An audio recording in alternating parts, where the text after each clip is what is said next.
მოგესალმებით. არალეგალური მიგრაცია არის საშუალება იმისთვის, რომ ევროპული იდენტობა გაქრეს და ევროპის ქვეყნები ამ სიტყვის კლასიკური მნიშვნელობით არ არსებობდნენ. Deep State ანუ არაფორმალური ოლიგარქიული მმართველობა და მისი მარიონეტები ბრიუსელში ყველაფერს აკეთებენ საიმისოდ, რომ არალეგალური მიგრაცია მუდმივი პროცესი იყოს. ევროპაში მოსახლეობის ჩანაცვლების პროცესი უკვე რეალობაა და ამას თავად ევროპელებიც ვეღარ მალავენ. ქაღალდზე, სიტყვებითა და განცხადებებში ბრიუსელის ბიუროკრატია და ევროკრატები თითქოს იბრძვიან არალეგალური მიგრაციის წინააღმდეგ. თითქოს დადგენილებებსაც იღებენ, თითქოს უსაფრთხო ქვეყნების სიაც გაამზადეს, სადაც არალეგალების გადაყვანა იქნება შესაძლებელი. თითქოს ყველაფერი კეთდება, მაგრამ რეალურად არალეგალური მიგრაციის წინააღმდეგ არაფერიც არ კეთდება. საზღვრები ისევ უკონტროლოა, როგორც აქამდე იყო. არალეგალები გასაბერი ნავებით ისევ შედიან ევროპაში და ბრიუსელის მიერ წევრი ქვეყნებისთვის თავს მოხვეული ვალდებულებებიც არსად წასულა. თუკი ევროკავშირს შევხედავთ, დავინახავთ, რომ კანონებისა და რეგულაციების ისეთი მოცემულობა არის შექმნილი, რომ წევრმა ქვეყანამ უბრალოდ ვერ შეძლოს არალეგალებისთვის გზის გადაკეტვა, საზღვრის ჩაკეტვა ან მათი უკან გაბრუნება. შეერთებული შტატების მაგალითს თუ შევხედავთ, იქ ვითარება ცოტა სხვაგვარია და დონალდ ტრამპის ქმედებებმა არალეგალური მიგრანტების ნაკადები შეამცირა, მაგრამ ევროკავშირში ასე მარტივად არ იცვლება ვითარება. LGBT იდეოლოგიასთან და ომის პოლიტიკასთან ერთად არალეგალური მიგრაცია სწორედ ის ბერკეტია Deep State-ის, ანუ არაფორმალური ოლიგარქიული მმართველობისთვის, რომლითაც ევროპულ იდენტობასთან ბრძოლა შეიძლება. ამის მაგალითია ის ბოლო გადაწყვეტილება, რომელიც ევროკავშირის შინაგან საქმეთა მინისტრებმა 8 დეკემბერს მიიღეს. 2026 წელს იმ ქვეყნებიდან, სადაც მიგრანტების დიდი რაოდენობაა, თავშესაფრის მაძიებლების ევროკავშირის სხვა ქვეყნებში განაწილება მოხდება და ასევე ამავე მიზნებისთვის გამოყოფილი იქნება 420 მილიონი ევრო. თუ ევროკავშირის წევრი რომელიმე ქვეყანა ასეთი ვალდებულების აღებაზე უარს იტყვის, მაშინ თითოეულ მიგრანტზე, რომელსაც არ მიიღებს, 20,000 ევრო უნდა გადაიხადოს. ეს ერთგვარი ხაფანგია, რომელიც ევროკავშირის მოსახლეობას მიეწოდება, როგორც არალეგალურ მიგრაციასთან ბრძოლა, მაგრამ რეალურად სხვა არაფერია, თუ არა ისევ ამ პროცესის ხელშეწყობა. დავსვათ შეკითხვა, თუ კი საბერძნეთში, იტალიასა და იმ სხვა ქვეყნებში, საიდანაც ყველაზე მეტად შედიან არალეგალი მიგრანტები ევროკავშირში, ქმედითი ნაბიჯები არ გადაიდგმება და საზღვრები არ დაიკეტება. რა აზრი აქვს მიგრანტების გადანაწილებაზე ვალდებულებას სხვა ქვეყნებში? ჩნდება ლოგიკური პასუხი, რომ მიზანი არა არალეგალურ მიგრაციასთან ბრძოლა, არამედ პირიქით, არალეგალი მიგრანტების იმ ქვეყნებში გაშვებაა, ვინც ევროკავშირში არიან, მაგრამ არალეგალებს არ იღებენ. ამ მხრივ სამიზნეში არის ამოღებული უნგრეთი და პირადად პრემიერი ვიქტორ ორბანი. ეს მანაც ძალიან კარგად იცის და მისმა პასუხმა არ დააყოვნა. ორბანი აცხადებს, რომ უნგრეთი დაიწყებს აჯანყებას ბრიუსელის წინააღმდეგ. ჩეხეთისა და პოლონეთის დღევანდელი პოლიტიკური რეალობის გათვალისწინებით მას მოკავშირეები ეყოლება. ევროპული საბჭოს ბოლო სამიტმა აჩვენა, რომ ევროკავშირში უკვე არსებობს ღიად ევროსკეპტიკური ტრიო უნგრეთის, ჩეხეთისა და სლოვაკეთის სახით. ასევე არსებობენ ისეთი ქვეყნები, ვინც კამერების წინ პოლიტიკური ინტერესებიდან გამომდინარე ბრიუსელს ოპოზიციაში არ უდგებიან, მაგრამ დახურულ კარს მიღმა ევროსკეპტიკოსები და პირველ რიგში ურსულა ფონ დერ ლაიენის დიქტატის წინააღმდეგი არიან. ევროპაში არალეგალური მიგრაციის პრობლემისა და მასში NGO-ების როლის შესახებ ნახეთ დათა გვასალიას სიუჟეტი.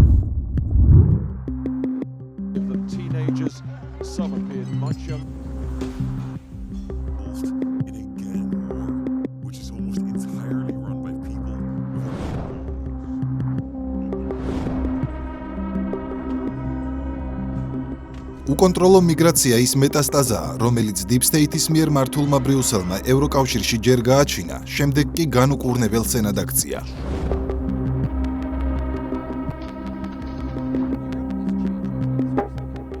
ახლა კი ევროკრატების დეკემბერში მიღწეული ახალი შეთანხმება წევრ სახელმწიფოებს, რომლებმაც მეტნაკლებად შეძლეს მიგრაციული ეპიდემიისგან თავდაცვა, აიძულებს მიიღონ მიგრანტები იმ ევროპული ქვეყნებიდან, სადაც მათი რიცხვი კრიტიკულ ნიშნულს აღწევს. კანონი ძალაში 2026 წლიდან შევა, რასაც პირველ რიგში აქტიურად შეეწინააღმდეგა უნგრეთი.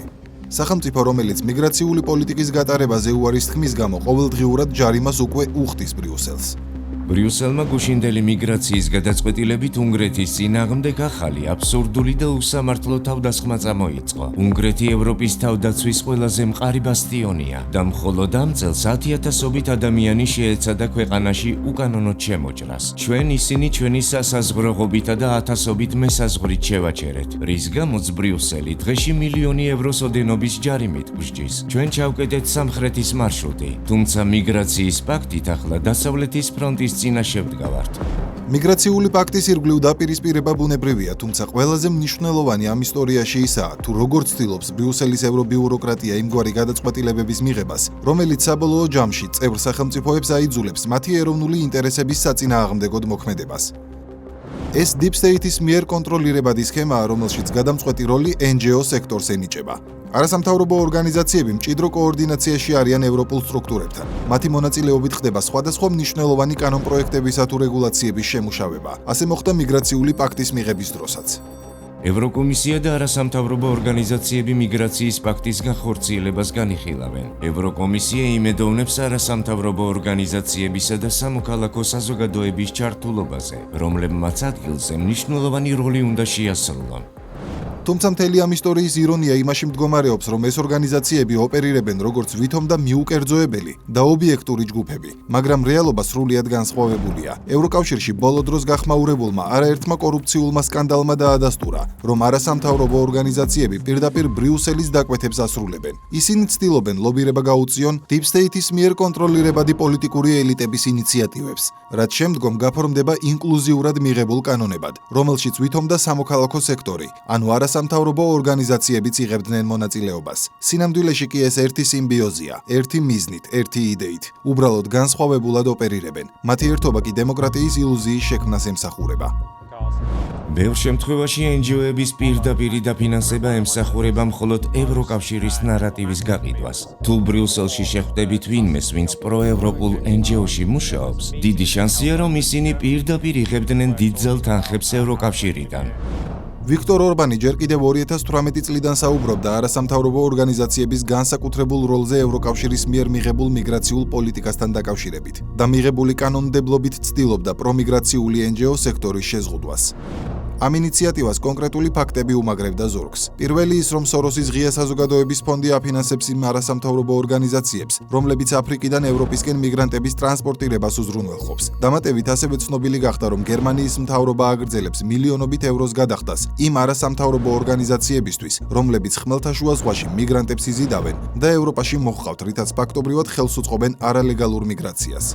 2023 წელს გერმანიის ქრისტიან-დემოკრატიული კავშირის ლიდერმა ფრიდრიხ მერცმა ეგრეთ წოდებული ხმელთაშუა ზღვაში სამოქალაქო სამაშველო ოპერაციები ადამიანებით ვაჭრობის ქსელების კონცეფციის ნაწილად შეაფასა. ოპოზიციური პარტიიდან მისმა პარტიამ მკაცრად გააკრიტიკა სოციალ-დემოკრატიული მთავრობა იმ არასამთავრობო ორგანიზაციებისთვის სახელმწიფო სახსრების გამოყოფის გამო, რომლებიც მათი აზრით არალეგალურ იმიგრაციას ხელს უწყობდნენ. 2 წლის შემდეგ გერმანიის მთავრობა იგივე დაფინანსების პოლიტიკას აგრძელებს.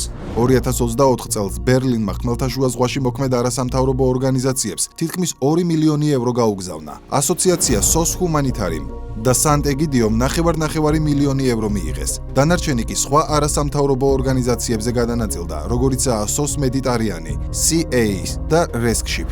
ეს არასამთავრობოები დამოუკიდებელ იმიჯს იქმნიან და ადამიანის უფლებების დაცვის საფარქვეშ სხვადასხვა ევროპულ ქვეყანას აიძულებენ საზღვრებთან მათივე მიყვანილი მიგრანტების მიღებას. ასევე იბრძვიან ანტიმიგრაციული რიტორიკის წინააღმდეგაც. რისი მაგალითიც პოლონეთის ყოფილი პრეზიდენტია, რომელსაც მიგრაციის მომხრე არასამთავრობო ორგანიზაციებმა უჩივლეს და მიგრაციული პოლიტიკის შედეგების კრიტიკის გამო რასიზმსა და ქსენოფობიაში დასდეს ბრალი.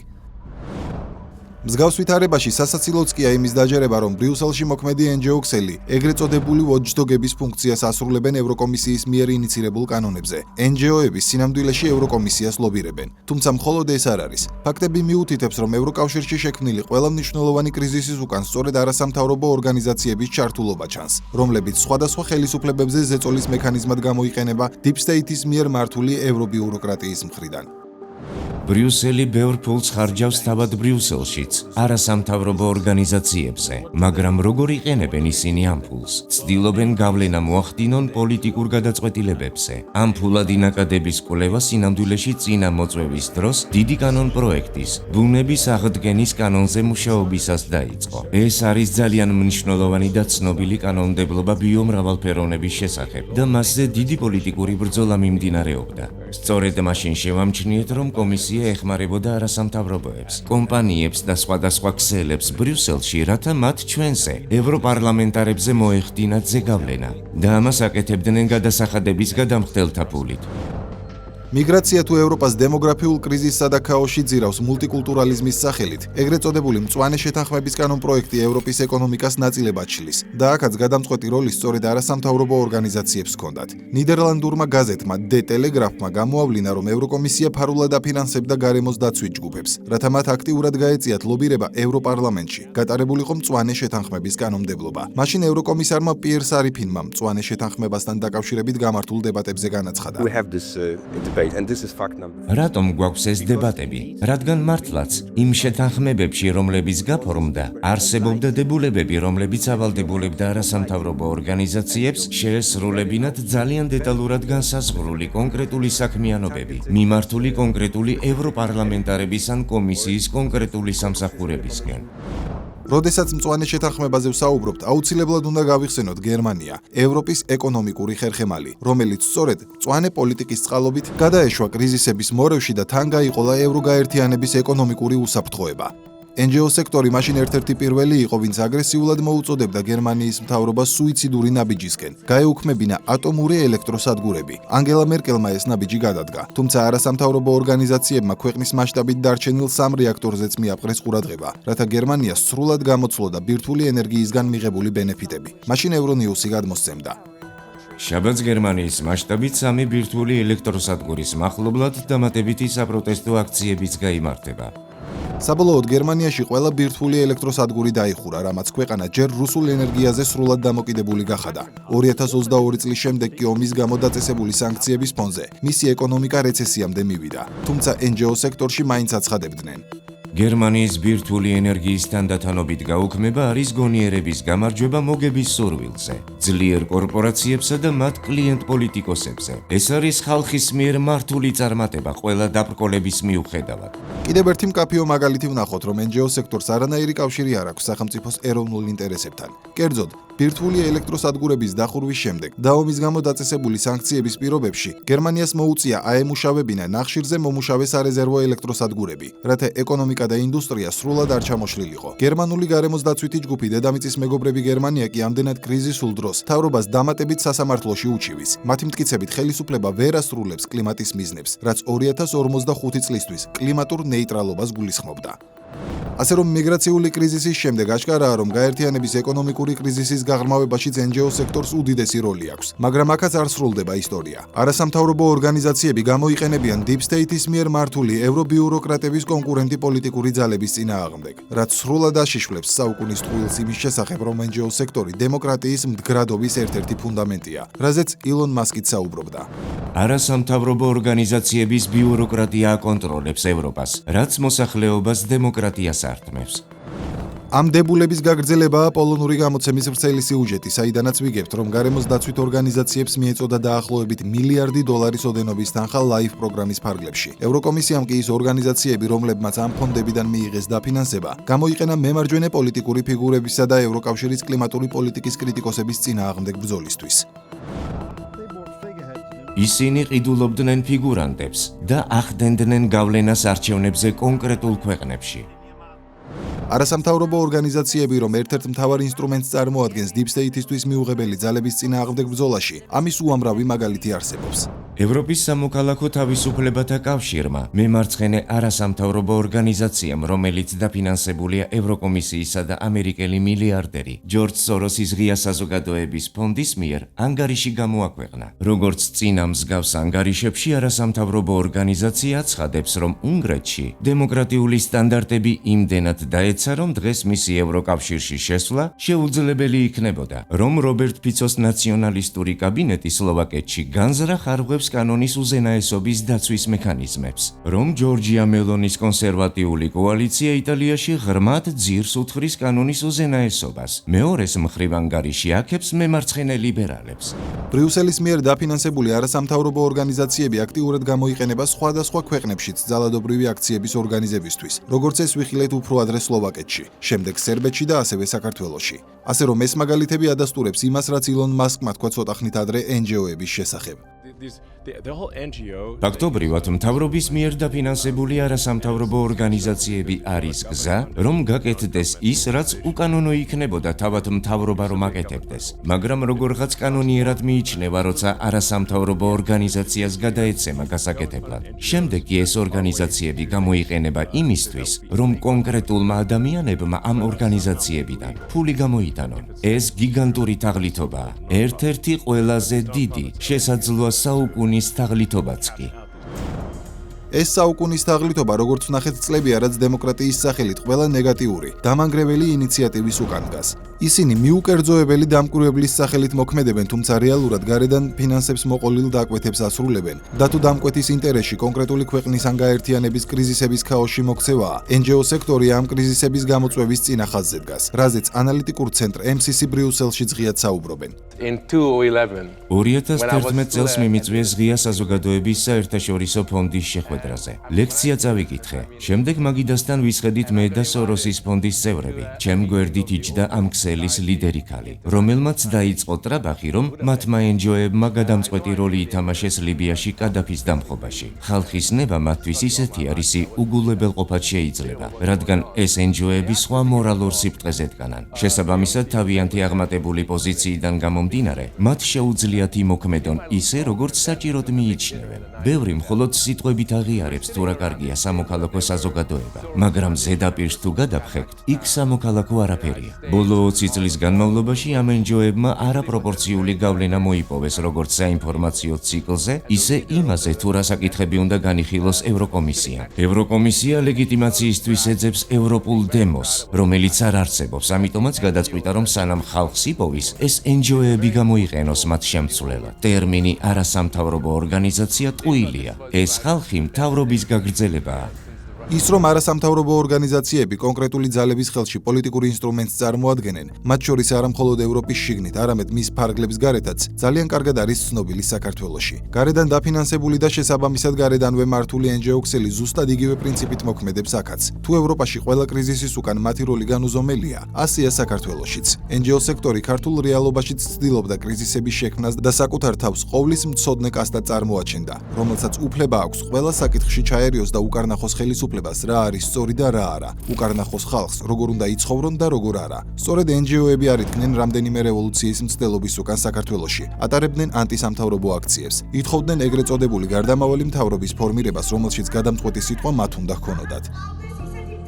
უფრო ადრე 2020 წლის არჩევნებზე სწორედ გარედან დაფინანსებული ისვედი იყო ის, ვინც ხმების პარალელური დათვლა გააყალბა. შემდეგ კი მონაცემები მთელი თვით დამალა, რითაც რევოლუციური პროცესების განვითარებას უწყობდა ხელს. სწორედ NGO-ებს ჰქონდათ განუზომელი როლი 2024 წლის ძალადობრივ აქციებში თბილისში. და ეს მხოლოდ არასრული მწირი ჩამონათვალია, თუმცა საკმარისია იმის გასაანალიზებლად, თუ როგორ მოქმედებს რეალურად არასამთავრობო ორგანიზაციების ქსელი როგორც ევროპაში, ისე საქართველოში. მათი მოქმედების პრინციპი იდენტურია, რადგან ისინი რეალურად ერთი სათავიდან იმართებიან და მნიშვნელოვან ინსტრუმენტს წარმოადგენენ Deep State-ის ხელში, რომელიც ხელოვნური კრიზისებით ცდილობს საკუთარი გავლენების გაფართოებას. NGO სექტორს კი ეს ძალა დემოკრატიის იმიჯის შესაქმნელად იყენებს. თუმცა როგორც ჩანს, NGO-კრატიის ერა თანდათან სრულდება, რაც USAID-ის დახურვით დაიწყო. შემდეგ კი არასამთავრობო ორგანიზაციების მხილებით გაგრძელდა, როგორც ევროგაერთიანების შიგნით, ასევე მის ფარგლებს გარეთაც, მათ შორის საქართველოშიც. მიგრანტების მიღებაზე სავალდებულო სოლიდარობის გამოცხადების შესახებ დღეს არ დაწყებულა საუბარი. უკვე დიდი ხანია ევროკავშირი და ბრიუსელი ცდილობს ახალ-ახალი რეგულაციების შემოღებას საიმისოდ, რომ არალეგალური მიგრაცია კიდევ უფრო გაიზარდოს. ამის შედეგებს დღეს ძალიან კარგად ვხედავთ. მაგალითად, ვითარების სარკეა საშობაო ბაზრობები ევროპის ქვეყნების დედაქალაქებში, სადაც დემონსტრაციულად იკრიბებიან არალეგალურად თუ ლეგალურად ჩასული მიგრანტები და ევროპელებს შობის აღნიშვნაში ხელს უშლიან. აღარაფერს ვამბობთ იმ დანაშაულებზე, რაც გასული წლების განმავლობაში სწორედ არალეგალებისა და მიგრანტების გამო ხდებოდა. Deep State-ის ანუ არაფორმალური ოლიგარქიული მმართველობის გეგმა სწორედ ეს არის. ევროპის მოსახლეობის ჩანაცვლება. მე იოანე შაიშმილაშვილი ვარ. კვირაში 4 ჯერ 21 საათსა და 15 წუთზე. უყურეთ ევროკრატიას.